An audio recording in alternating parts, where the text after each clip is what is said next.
जय हिंद। नमस्कार किसान साथियों, मैं लक्ष्मण आज आपको परवल के बारे में A to Z बताने जा रहा हूँ। बहुत ही फायदेमंद खेती है, कम लागत होती है, कम परेशानियाँ होगी अगर आप बेहतर ढंग से करेंगे तो। पिछले वर्ष मैंने परवल लगाया था ओमवीर सिंह जी से मंगा करके। फसल तो बहुत बेहतर कर लिया था, लेकिन उसमें एक ही गलतियां रह गई थी कि उसमें नर पौधे नहीं थे। सारा का सारा मेहनत चौपट हो गया। उन्हीं सब गलतियों को कैसे आप सुधारें, कैसे बेहतर खेती करें और जो है आने वाले रोग बीमारियों को कैसे आप बेहतर ढंग से मैनेजमेंट कर सकें, सारा अपना अनुभव और साथ ही बेगूसराय के संजीव कुमार जी परवल की खेती करते हैं, उनके ज्ञान को मैं इस वीडियो के माध्यम से आपके बीच में रख रहा हूं। एकदम जानकारी परफेक्ट होगी। साथ ही एक बात ये बता दूं कि आप कोई भी खेती कर रहे हो, इस वीडियो को अंत तक देख सुन करके समझने का प्रयास करें। बेहतरीन होगा और आपकी खेती बेहतरीन होगा। ये ना समझे कि मैं परवल की खेती तो नहीं करता हूं तो फिर वीडियो क्यों देखूंगा। ये वीडियो आपको बहुत सारी चीज़ों के बारे में ज्ञान देने के लिए मैं प्रयास करूंगा। और एकदम स्पष्ट कर दूं कि वीडियो जब मैं रिकॉर्ड कर रहा हूं, ये विद्यालय से रिकॉर्ड कर रहा हूं। जब विद्यालय में बच्चे चले जाते हैं उसके बाद का समय का मैं यूज करता हूँ। ये ना कि इधर सरकारी काम में लगा हूं तो बच्चे को पढ़ाने छोड़ करके खेती का वीडियो बनाऊंगा, कदापि नहीं होगा। मुझे बस एक ही काम पसंद है कि आप जब जिस काम में लगे हों वो काम आप बेहतर ढंग से करें। जब मैं पढ़ाने घुसूंगा तो मैं एज ए टीचर रहता हूँ, इसीलिए आपका कॉल फॉल नहीं रिसीव कर पाता हूँ। और जब जो है खेत में रहूँगा तो एक किसान के रूप में। तो आज मैं आपको परवल के बारे में हर चीज़ बताने का प्रयास करूंगा। अगर कहीं कोई त्रुटि हो तो आप ज़रूर मुझे कमेंट करके बताइएगा। पिछला साल मैंने उगाया था, भले एक पैसा न कमाने सका हूँ, लेकिन हर गांठ पर इतने फल आ रहे थे कि अगर वो नर पौधा रहता तो शायद मैं बाकी चीज़ों का खेती भी नहीं करता। लेकिन गुस्सा से जब नर पौधा देखे एक भी नहीं तो सब कबाड़ कबाड़ के फेंक दिया। और अभी जो है आप देख ही रहे मेरे खेत पर मिक्स क्रॉपिंग होती है।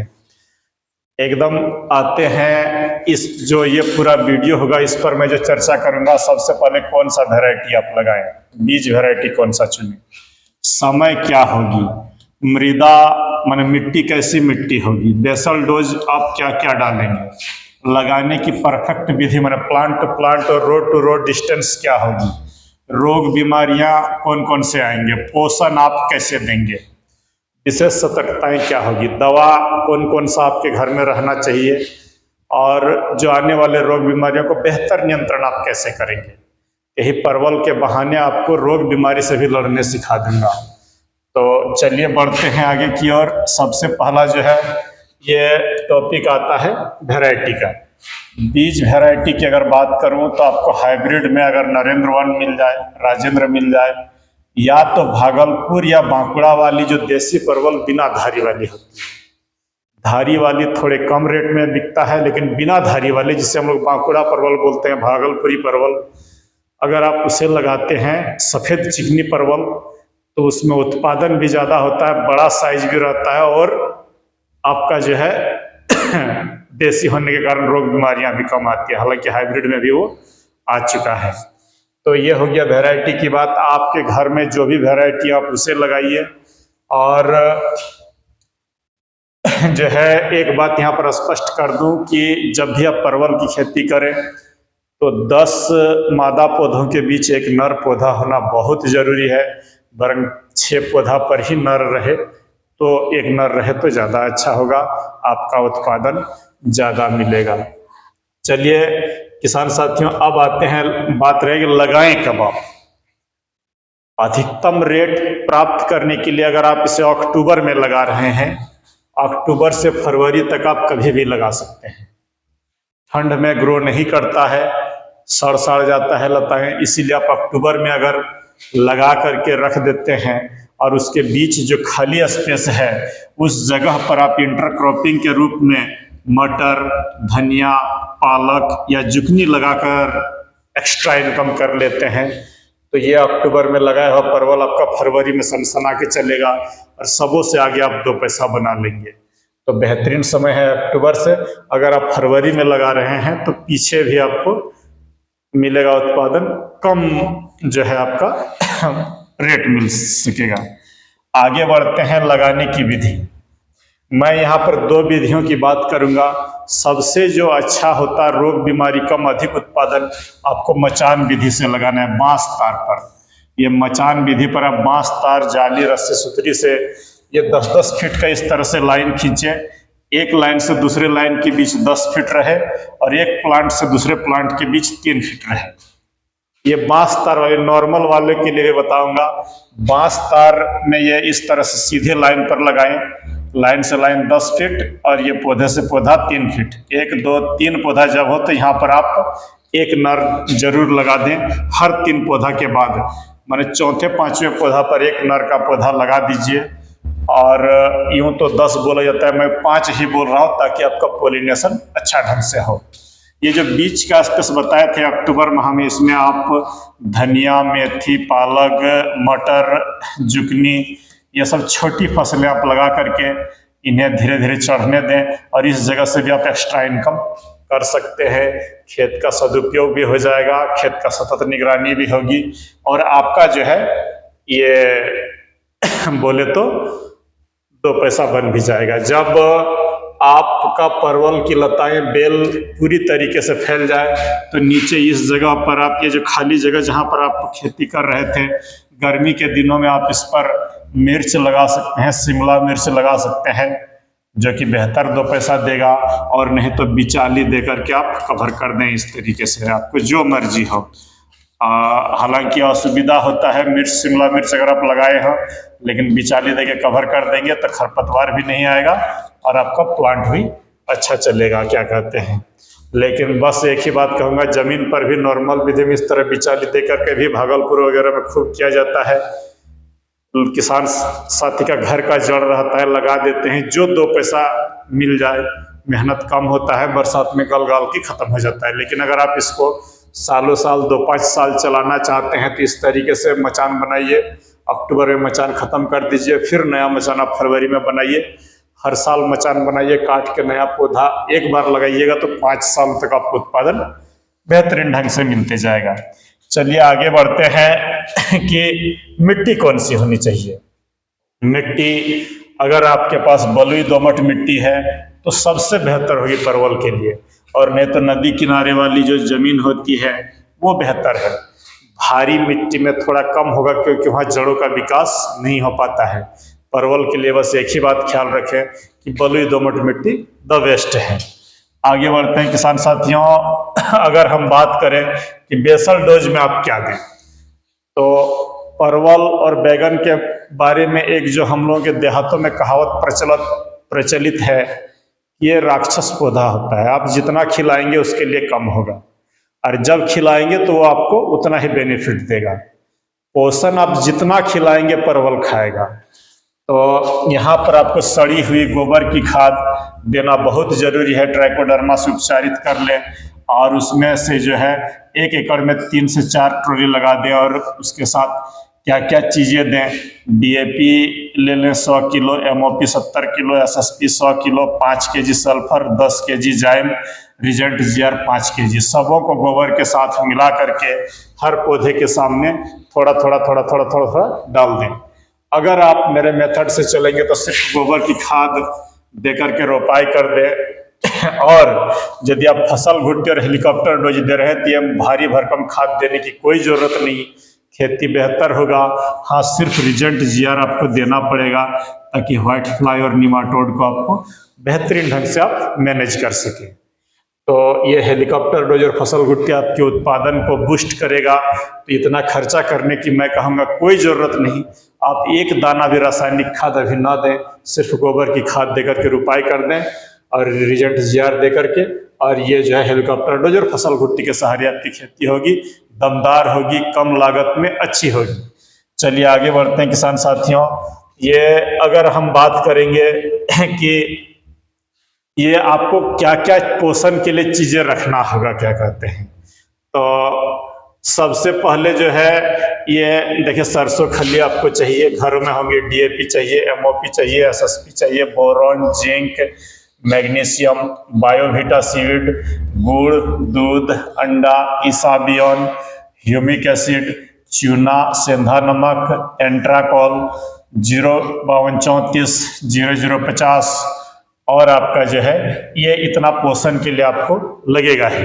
आगे अगर हम बढ़े किसान साथियों कि जरूरी दवा आप कौन कौन सा रखें जरूरी दवा जो है आपका, ये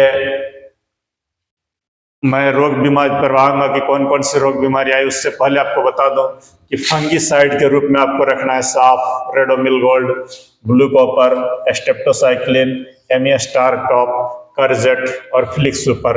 एमी स्टार टॉप यहाँ हम लिख दिए। चलिए आगे बढ़ते हैं। इंसेक्टिसाइड में आपको इमिडाक्लोरोपिड, एकतारा, रिजेंट एससी, इमामेक्टिन बेंजोएट, सुमिप्रिम्ट, नीम ऑयल। ये बायो स्टिमुलेंट के रूप में जो आपको चाहिए वो हिमालय का हिम शेल्टर, नाम सुन लीजिएगा, हिमालय का हिम शेल्टर, आपका ए स्टार अल्ट्रा, बूस्टर 4 उत्पादन बढ़ाने के लिए लिविक्स कंपनी का बूस्टर 4, व्हाइट वाश लिविक्स का ही, और एक्टिव मैक्स मोदी केयर का, जो कि आपके पौधों की ग्रोथ को बहुत ही बूस्ट कर देगा। आगे बढ़ते हैं किसान साथियों। ये जरूरी दवा के बाद कौन कौन से रोग बीमारी का आपका सामना करना पड़ेगा। तो सबसे जो अधिक प्रॉब्लम दिखा जाता है वो निमाटोड का आ जाने के बाद किसान का खेत आपका सूख जाता है। गमी स्टेम ब्लाइट पर भी आपको नियंत्रण रखना होगा, नहीं तो तना फट के धीरे धीरे पौधे खराब हो जाएंगे। व्हाइट फ्लाई, परवल और बैगन में जितना पैसा मिलता है उसी अनुपात में आपका व्हाइट फ्लाई भी आपको तंग करेगा। इस वीडियो के बाद आपको व्हाइट फ्लाई कभी तंग नहीं कर सकता है।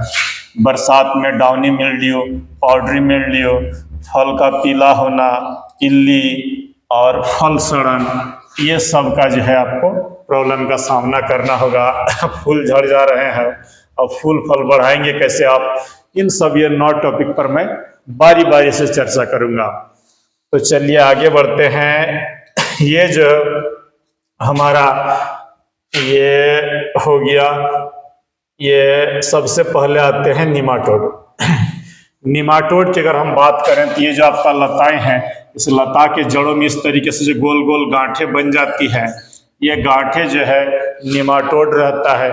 तो इसका अगर आप प्रिवेंटिव रूप से काम करेंगे तो बेहतर मिलेगा, लेकिन आ जाने के बाद बहुत हद तक सही नियंत्रण केमिकल दवाओं से नहीं हो पाता है।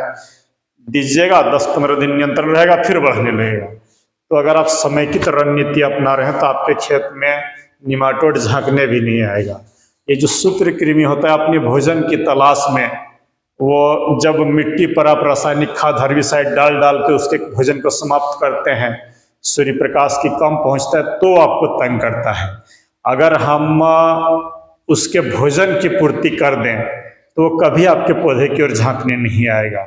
लेकिन गलती यहाँ यही करते हैं कि आप मारने की सोचते हैं। 1 इंच जमीन पर करोड़ों की संख्या में निमाटोड सूत्रकृमि होता है, कितनों को आप मारिएगा, खत्म आज तक न कर पाया है कोई, न कर सकेगा। इसीलिए सही रणनीति अपनाइए, आपको कभी तंग नहीं होना पड़ेगा।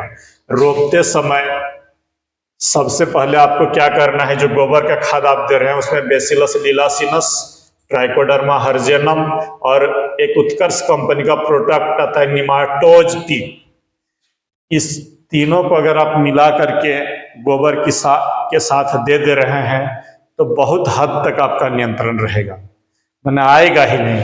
और जैसे ही 30वां दिन हो तो 1 लीटर पानी में ये बेसिलस लीलासिनस और ट्राइकोडर्मा हर्जेनम दोनों को मिला करके एकड़ खेत में पानी के साथ चला दें। गुड़ 2 किलो दे करके आपका बेहतरीन होगा, कभी नहीं आएगा आपके फसलों पर निमाटोड। जो हमारे वृक्ष आयुर्वेद में है कि अगर आप बेल फल, ये जो बेल का फल होता है उसका अगर आप बेल रसायन बना करके दे रहे हैं तो निमाटोड पर 100% नियंत्रण मिल सकता है।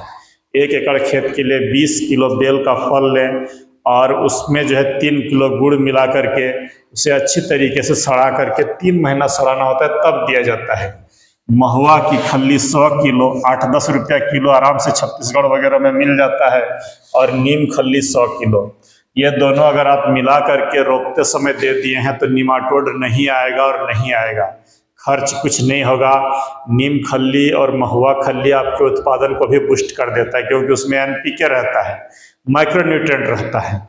तो एक साथ ही 8-10 रुपया किलो वाला महुआ खल्ली और 30 रुपया किलो आपको नीम खल्ली मिल जाएगा, आपका डीएपी का भी काम कर जाएगा। तो ऐसा सोच रखिए जो कि आपकी खेती को बेहतर बनाए।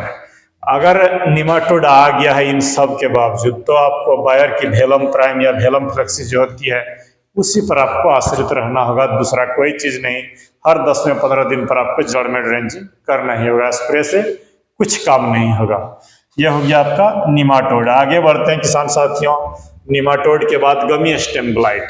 ये गमी स्टेम ब्लाइट सभी बेल वर्गीय फसलों में, खास करके तरबूज, आपका परवल और लौकी, ये सब में, लौकी में तो कम दिखता है लेकिन तरबूज और ये परवल में खूब दिखता है, मतलब तना फट जाएगा और वहाँ से गोंद जैसा निकलेगा। इसे गमी स्टेम ब्लाइट बोलते हैं। ये बैक्टीरिया जनित बीमारी है, तो आपको हर हालत में बैक्टीरिसाइड ही देना पड़ेगा। तो बैक्टीरिसाइड के रूप में आप जो है क्या करें, ब्लू कॉपर 3 ग्राम और स्टेप्टोसाइक्लिन आधा ग्राम का ड्रेंचिंग करते रहें। 1 से 2 बार कर दीजिएगा तो आपका कभी नहीं आएगा। धानुका का कोनिका भी आप 2 ग्राम के हिसाब से ड्रेंचिंग करिएगा, तो गमी स्टेम ब्लाइट पर बेहतर नियंत्रण पाया जा सकता है। चलिए आगे बढ़ते हैं किसान साथियों। ये अगर हम बात करें कि व्हाइट फ्लाई, जो परवल की खेती में सबसे अधिक परेशान करता है वो है व्हाइट फ्लाई। सफेद मक्खी को अगर आपको नियंत्रण करना है तो एक समेकित रणनीति अपनाना होगा। पानी लेगा जी, समेकित रणनीति अपनाना होगा, अन्यथा आप इसको केमिकल के भरोसे मारते मारते तंग आ जाएंगे। एक साथ इसके चारों स्टेज को आपको कंट्रोल करना होगा, तो इसके लिए एक बार केमिकल दवा दें, एक बार बायो दवा दें, और नीम तेल हर स्प्रे में मिलाइए। देखिएगा आपका बेहतर मैनेजमेंट हो जाएगा व्हाइट फ्लाई का। हर 5 दिन पर 3 स्प्रे आपको लेना ही होगा। 5 दिन पर, फिर 5 दिन पर, फिर 5 दिन पर, 15 दिन में 3 स्प्रे। तो इसके अंडे जो है धीरे धीरे फूटेंगे नहीं। तो एक काम आप क्या करिएगा, हर महीना जड़ में इमिडाक्लोरोपिड 1 ग्राम और एक तारा 1 ग्राम मिला करके आप प्रति लीटर के हिसाब से जड़ में 100 ml ड्रेंच कर दीजिए। और फिर जब फूल फल आ जाए तो एक तारा को स्किप कर दीजिए और इमिडाक्लोरोपिड 1 ml और रिजेंट 80 1 ml मिला करके ड्रेंचिंग करिएगा। तो परवल की खेती में 90% कीड़े से आप दूर रहिएगा। और स्प्रे में भी इसको लेते रहें। जब प्रॉब्लम अधिक आ जाए तो आप नीम ऑयल के साथ SLR 525 या रॉनफेन या पेगासस को नीम ऑयल के साथ मिला करके मारें, तो देखिएगा कि आपका जो है ये बेहतर ढंग से आपका नियंत्रण हो जाएगा।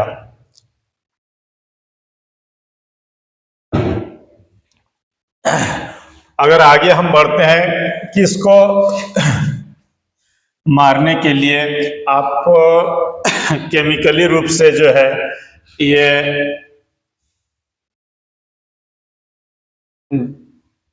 ये सब जड़ में आप दे करके, एक बात यहाँ पर बता दूं कि सफेद मक्खी ही सभी प्रॉब्लम का जड़ होता है। तो इसको नियंत्रण के लिए केमिकल से मुझे बेहतर लगा है हिमालय कंपनी का हिम शेल्टर। कोई भी फसल रहे, एक बार स्प्रे करिए, 15 दिन तक छुट्टी। 2 ml हिम शेल्टर, 2 ml नीम तेल मिला करके मार दीजिए। व्हाइट फ्लाई आपके खेत को झांकने भी नहीं आएगा, साथ ही सभी तरह के रस चूसक कीड़े गायब हो जाएंगे। जड़ में जो बोली वो सब अगर आप दे रहे हैं, इमिडा और एक तारा और इमिडा और रिजेंट 80, तो बेहतर होगा। बात रहे किसान साथियों की, जितना अच्छा मैं देख रहा हूं कि केमिकल दवा में व्हाइट फ्लाई का नियंत्रण है, उससे अच्छा ऑर्गेनिक वाले दवा में ज़्यादा अच्छा है। जैसे हिम शेल्टर हो गया, व्हाइट वाश हो गया, व्हाइट पंच हो गया, ए स्टार अल्ट्रा हो गया, 100% इनसे नियंत्रण मिलता है और सस्ते में मिलता है। तो आप क्यों भागा भागा फिरते हैं वो जहर के पीछे? बायो वाले को भी मिलाइए और जहर वाले को भी दीजिए, जिससे भी हो जाए खेती को बेहतर करें। चलिए आगे बढ़ते हैं किसान साथियों। व्हाइट फ्लाई के बाद अब आता है डाउनी मिल्ड्यू। डाउनी मिल्ड्यू के नियंत्रण आपका जब भी शाम के समय बारिश हो जाए, तो आप ज़रूर से ज़रूर एमी स्टार टॉप का स्प्रे 1 ml के हिसाब से कर दें, या तो एंट्राकॉल मार दें या तो रेडोमिल गोल्ड, नहीं तो डाउनी मिल्ड्यू आएगा ही। ये जो डाउनी मिल्ड्यू का स्पोर है, अंधेरा में ही अगर 8 घंटा उसे अंधेरा मिल गया तो विकसित होगा ही। तो आप ये सब प्रिवेंटिव में अगर नहीं मार रहे हैं तो आपको क्या करना होगा, अगर फुल फल आने से पहले आप ब्लू कॉपर 3 ग्राम और सल्फर 3 ग्राम देकर के स्प्रे कर दीजिएगा, तुरंत आया हुआ डाउनी मिल्ड्यू रुक जाता है, लेकिन ये पत्ते को जला भी देता है। तो ये इतनी हार्ड चीज़ों का प्रयोग मैं तो कहूँगा उचित नहीं। सल्फर प्लस नेटिवो से भी आराम से आपका नियंत्रण हो सकता है। सबसे सौम्य सबसे अच्छा मुझे जो लगा है वो कर्जेट का लीजिए आप 3 ग्राम और फ्लिक्स सुपर 3 ग्राम, कृषि रसायन का है, धाकड़ चीज़ है ये डाउनी मिल्ड्यू और पाउडरी मिल्ड्यू के लिए। दोनों को मिला करके आप मार दे रहे हैं तो डाउनी मिल्ड्यू तंग करेगा ही नहीं। रिवर्स 15 ml का टंकी में 15 लीटर की टंकी में 8 ml देकर के आप स्प्रे कर दीजिएगा तो बेहतरीन होगा। तो और आपका जो है एक्रोमेट कंप्लीट है, एमी स्टार टॉप है, मेलोडी डुओ है। मेलोडी डुओ 3 दिन का ही नियंत्रण देता है। सेक्टिन है, ये सेक्टिन से भी काम हो जाता है। तो ये सब कमज़ोर है, लेकिन ये जो मुझे देखा है कि आया हो, ये सब चीज़ों को मैं पहले प्रयोग करता था, नहीं काम होता था, लेकिन ये 2 कॉम्बिनेशन किसी भी बेल वर्गीय फसल के डाउनी मिल्ड्यू के लिए जमराज बन के आता है। अगर पाउडरी मिल्ड्यू आने से पहले आप दूध का स्प्रे ले सकते हैं, ग्लूकोन डी का, पाउडरी मिल्ड्यू नहीं आएगा। एक 15 लीटर की टंकी में 250 ml दूध लें और 100 ग्राम ग्लूकोन डी स्प्रे कर दीजिए, पाउडरी मिल्ड्यू नहीं आएगा। लेकिन आ गया है तो आप बायर का एसर्बो या सिजेंटा का मेरा भी स्प्रे करके मारिए, आया हुआ कैसा भी पाउडरी मिल्ड्यू हो आपका 100% नियंत्रण हो जाएगा। आगे बढ़ते हैं किसान साथियों। ये डाउनी मिल्ड्यू के बाद ये फल का पीला होना, परवल के फसल में अक्सर हाँ देखा जाता है कि फल पीला होकर के सूख जाता है। तो 3 कारण हो सकता है कि नर पौधों की संख्या कम हो जिससे पोलिनेशन नहीं होगा, दूसरा नंबर माइक्रोन्यूट्रिएंट का कमी हो सकता है, तीसरा नंबर फंगस लग सकता है। यही 3 वजह से करेला, लौकी, परवल में फल जो है आपका पीला होता है। तो परवल के लिए मैं कहूँगा कि हर 10 मादा पौधे पर एक नर पौधा जरूर लगाइए, पोलिनेशन का समस्या समाप्त हो जाएगा। अगर माइक्रोन्यूट्रिएंट की कमी है, ये आपका सफिशिएंट है और माइक्रोन्यूट्रिएंट की कमी है, तो आप मोबोमिन 2 ग्राम और उसके साथ बायोविटा 2 ml दे करके आप स्प्रे कर दीजिए, आपका बेहतरीन हो जाएगा। माइक्रोन्यूट्रिएंट की कमी पूर्ति हो जाएगी, लताएं भी चकाचक चलेगी। आप इसाबियोन, एंट्राकॉल और बोरोन का भी स्प्रे ले सकते हैं, और नहीं तो एरिज का टोटल बोल के एक माइक्रोन्यूट्रिएंट मिक्सचर आता है, आप उसको दीजिए, बेहतर होगा। अगर फंगस के कारण फल पीला हो रहे हैं, फल सड़ रहे हों, तो आप एमी स्टार टॉप 1 ml या तो स्कोर 1 ml दे करके आप स्प्रे कर दीजिए, ठीक हो जाएगा। बहुत सारे लोग बोलते हैं रेडोमिल गोल्ड दीजिए, लेकिन वो छू मंत्र वाली बातें हैं। थोड़ा सा के लिए रुकेगा, फिर शुरू हो जाएगा रेडोमिल गोल्ड से। स्कोर मारिएगा, 2 घंटे में आपको नजर आएगा कि नहीं रुक गया। आपका ट्राइकोडर्मा विरिडी और एलोवेरा का मिक्सचर भी फल सड़न को रोक लेता है बरसात के मौसम में, लेकिन यहाँ तो परवल गर्मियों में सड़ रहा है, तब का ट्राइकोडर्मा विरिडी काम नहीं करेगा। चलिए किसान साथियों, आगे अगर हम बढ़ते हैं कि ये फल सड़न के बाद इल्ली, परवल के पौधे में फल छेदक इल्लियाँ भी लगती है। तो मैं यहाँ पर एकदम स्पष्ट बात बता दूं कि बहुत सारे लोग बोलेंगे कि ये सस्ता वाला जो प्रोफेक्स सुपर जैसे नाम से आता है, साइपरमेथ्रिन प्लस क्लोरोपाइरिफॉस, कभी भी भूल करके भी परवल के पौधों पर ये ऐसे दवाओं को न चलाइए। किसी वीडियो पर मैं आपसे बात करूंगा कि क्यों ये दवा को खेती में प्रयोग नहीं करिएगा। अभी जो उस पर बहस नहीं करके मैं आपको बता दे रहा हूँ, आप इम्प्लेगो मार सकते हैं, प्लिथोरा मार सकते हैं, और नहीं तो काइट। एक तीर से 2 काम हो जाएगा, आपका व्हाइट फ्लाई भी खत्म हो जाएगा, थ्रिप्स भी खत्म हो जाएगा, और इल्ली का भी द हो जाएगा 15 से 20 दिनों तक। लेकिन सस्ते में जाना है, तिमामेक्टिन बेंजेट 10 ग्राम, सुमिप्रिम्ट 20 ml और नीम ऑयल 30 ml मिला करके मारते रहें। पौधों का ग्रोथ भी अच्छा होगा, इल्लियों से भी नियंत्रण होगा। सुमिप्रिम्ट में पायरोक्सीप्रोफेन है तो व्हाइट फ्लाई और थ्रिप्स भी रुकेगा। तो ऐसे मिक्सचर को चुनिए जो पौधे के लिए हार्ड ना हो, खतरनाक ना हो, बेहतर ढंग से पौधे चले। और ये काइट बार बार मारिएगा तो फल माने पत्ते पीला होने का शिकायत रहेगा। आगे बढ़ते हैं किसान साथियों। इल्ली के बाद अगर हम बात करें कि ये जो है आपका पोषण के लिए आपको मैं एक बात स्पष्ट बता दूं कि आप अगर अक्टूबर में गोबर दे के रोपाई कर दिए हैं तो कुछ ना करें, बीच में इंटरक्रॉपिंग करके फसल लेते रहें, फरवरी से गुड़ाई करें और मिक्सचर खाद दें। एकदम ये जरूरी है, 3 महीना तक पोषण देते रहेगा। मिक्सचर खाद में क्या बनाएं तो डीएपी ले 2 kilo, MOP 1.5 kilo, SSP 2 kilo, जाइम 250 ग्राम, नीम खल्ली 2 किलो और जीआर जो है आपका 3 ग्राम पर प्लांट के हिसाब से रीजेंट अल्ट्रा जिसे बोल रहा हूँ।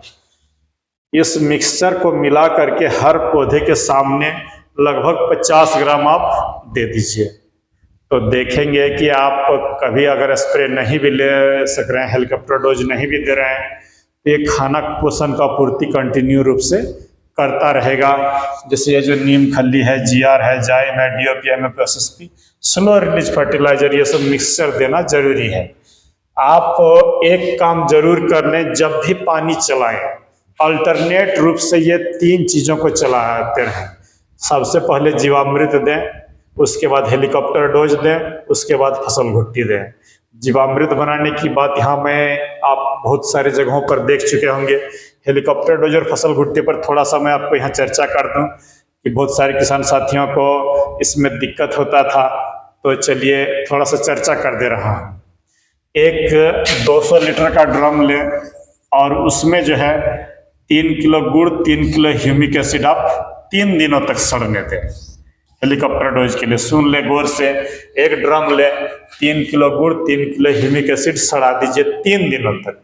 जिस दिन तीसरा दिन हो जाए डीएपी ले 15 किलो, एमओपी ले 12 किलो, एसएसपी ले 15 kilo, boron 1 kilo, blue copper 800 ग्राम देखिए सब अलग अलग बर्तन में ले, सबको अलग अलग बर्तन में ले करके चौथा या पांचवा दिन में आप सबको मिलाएं, इसको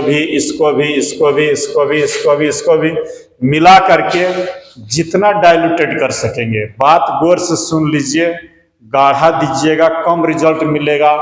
पानी के साथ मैं बहा करके देता हूं, बेहतर रिजल्ट मिलता है। एक तरफ से इस तरह से नाली में पानी जा रहा है, यहीं ड्रम रख करके बहाते जा रहा हूं, पानी के साथ घोल करके पूरा खेत में समान रूप से यूनिफॉर्मली बहा देता हूं। तो देखता हूं कि अक्सर ये जो है आपके खेत के लिए बम्पर प्रोडक्शन देने के लिए बहुत ही अच्छा होता है। चीज़ों को एक बार से फिर से रिवाइज करके सुन लीजिएगा, डाइल्यूटेड करके ही दे। बार बार बोल रहा हूँ, नहीं तो जड़ें जलने की शिकायत आएगी, रिजल्ट कम मिलेगा। अभी तुरंत ही एक दोस्त ने कमेंट किया था कि सर करेला की जड़ में दिया फसल घुट्टी तो जल गया पौधा, एकदम जलेगा। लेकिन अगर आप इस मेथड से दे रहे हैं, 20 किलो सरसों खली ले, 1 किलो सेंधा नमक, 5 किलो चूना, तीनों को 3 दिन सड़ाएं और जब पानी चलाएं तो पानी के साथ बहा करके दें। कभी भी इसे 200-400 लीटर पानी का नहीं सोचें, हजारों लीटर पानी के साथ घोल करके बहाइए, जितना डाइल्यूटेड आप कर सकिएगा। जैसे एक बात यहाँ पर कह दूं कि जिन किसान साथियों को दिक्कत होता है, जैसे मान लेते हैं 200 लीटर पानी में इसको हम सड़ाएं, पूरा खेत में आप ड्रम को एक साथ न दें, घोल करके जो ट्यूबवेल से पानी आती है उसी के साथ चलाइए। और नहीं तो 1 लीटर इसमें से अगर 200 लीटर पानी में इसको आप घोले हैं तो 10 लीटर पानी पहले इसमें से निकालें, अब फिर इसको 200 लीटर पानी में डाइल्यूटेड करें 10 लीटर का, और तब उसको पौधों के साथ दें, तो देखिएगा कभी जलने उलने की शिकायत नहीं होगा। लेकिन आप क्या करते हैं कि 200 लीटर पानी में घोल करके उसी को डायरेक्ट दे देते हैं। कभी ऐसा काम ना करें, बहुत ही डाइल्यूटेड देंगे तो ही पोषक तत्व पानी के साथ चलायमान होंगे, और नहीं तो रिजल्ट उतना अच्छा आपको नहीं मिल पाएगा। चलिए आगे बढ़ते हैं किसान साथियों। ये हो गया हमारा हेलीकॉप्टर डोज। पोषण के लिए ये निमाटोड सहित और जो अधिक ब्रांचिंग अगर आपको लेना हो तो प्रथम 30वें दिन पर एक काम आप जरूर करें कि बेसिलस लीलासिनस का 1 लीटर और ट्राइकोडर्मा हर्जेनम का 1 लीटर पानी के साथ आप 1 एकड़ खेत में बहा करके चला दीजिए। तो ट्राइकोडर्मा विरिडी आपका जो है निमाटोड नहीं आएगा। ज़्यादा ब्रांचिंग के लिए कोई भी फसल हो 30 से 35 दिन के आसपास 3 से 4 kg 1261 आप पानी के साथ घोल करके चला दें तो बेहतर आपका ब्रांचिंग मिलेगा। किसान साथियों, परवल हो या बैगन, टमाटर हो या मिर्च, कोई भी लंबी अवधि की पौधा हो, हर महीने में एक बार हेलीकॉप्टर डोज, एक बार फसल घुट्टी, एक बार जीवामृत आप दे रहे हैं तो आपका खेती एकदम झिंगा लाला होगा, बेहतरीन खेती होगा। इमिडाक्लोरोपिड प्लस एक तारक अगर आप ड्रेंचिंग कर रहे हैं कोई भी फसल हो तो रोग बीमारी से बच के रहिएगा। ये सब चीज़ों को गांठ बांध ले। अगर कॉमर्शियल खेती कर रहे हैं, जो लोग छोटे किसान है मैंने घर में खाने के लिए, वो लोग तो बोलेंगे सर तो आप जहर का भंडार बता दे रहे हैं, लेकिन जब ज़रूरत हो तो दवा देना ही पड़ेगा, नहीं तो खेती आपका चौपट होगा। आगे बढ़ते हैं किसान साथियों, ये हमारा हो गया, ये पोषण की बात कर लेते हैं। हर 10 दिन 15 दिन पर एक बार आप स्प्रे लेते रहें। इसका स्प्रे लें तो 05234 बायोवीटा ह्यूमिक एसिड का, यह शुरू में 2 ग्राम 3 ग्राम से शुरू करें 05234 को छोटे पौधे में, 3 ग्राम इसको लें, 2 ml इसको लें, ह्यूमिक एसिड 1 ग्राम। जैसे जैसे पौधे बढ़े इसको 3 से 5-6 ग्राम तक ले जाइएगा और ये 2 ml और ये 1 ग्राम फिक्स रहेगा, माने 05234 को बढ़ाते जाइएगा फसल की उम्र के अनुसार। 0050 अगर आप दे रहे हैं सल्फर और M45 तो आपके पौधे के हर रोग बीमारी से यह मिक्सर दूर रखेगा। लेकिन जब फूल फल आ जाए तो सल्फर को हटा दीजिएगा। अब 0050 और M45 का जो है आप स्प्रे लेते रहें। बेहतर फूल फल बढ़ाने के लिए आप इसाबियोन, एंट्राकॉल और बोरोन का स्प्रे लें किसान साथियों। इसाबियोन 2 ml, एंट्राकॉल 3 ग्राम, बोरोन 1 से 1.5 ग्राम दे करके आप स्प्रे करिए, बेहतरीन फूल फल आएगा, आपका पौधा अच्छा होगा। दूध गुड़ अंडा का भी आप मेरा वीडियो बैगन वाला में जाके देख सकते हैं, इसका स्प्रे लीजिए। धाकड़ रहता है एकदम परवल पर, जब फूल फल कम आ रहे हैं या फूल झड़ रहे हो तो मैग्नीशियम सल्फेट 4 ग्राम ले, जिंक सल्फेट 2 ग्राम दे करके आप स्प्रे कर दीजिए। माइक्रोन्यूट्रिएंट की कमी के कारण अगर फूल पीला हो रहे हो फल तो मोबोमिनेरीज का जो आता है उसका 2 ग्राम, 0050 का 2 ग्राम, बायोवीटा 2 ml दे करके तीनों को मिला करके स्प्रे दीजिए। हर चीज़ की पूर्ति आपका हो जाएगा। बीच बाच में अगर आप दूध गुड़ अंडा नहीं दे रहे किसान साथियों तो कैल्शियम के लिए आप चिलेटेड कैल्शियम का जरूर स्प्रे लीजिए। पौधा आपका हर चीज़ से माना पूर्ति हो जाएगा। अगर 16 पोषक तत्वों को अदल बदल करके आप दे रहे हैं तो कभी खेती घाटा नहीं होगा। लेकिन आप सिर्फ DAP MOP पर ही चलते हैं, यूरिया पर ही चलते हैं, कभी जो है माइक्रोन्यूट्रिएंट पर ध्यान नहीं देते हैं। आज का परवल का वीडियो बस यहीं तक। मैं इस वीडियो के माध्यम से आपको परवल के बहाने और भी बहुत कुछ सिखाने का प्रयास किया हूँ किसान साथियों।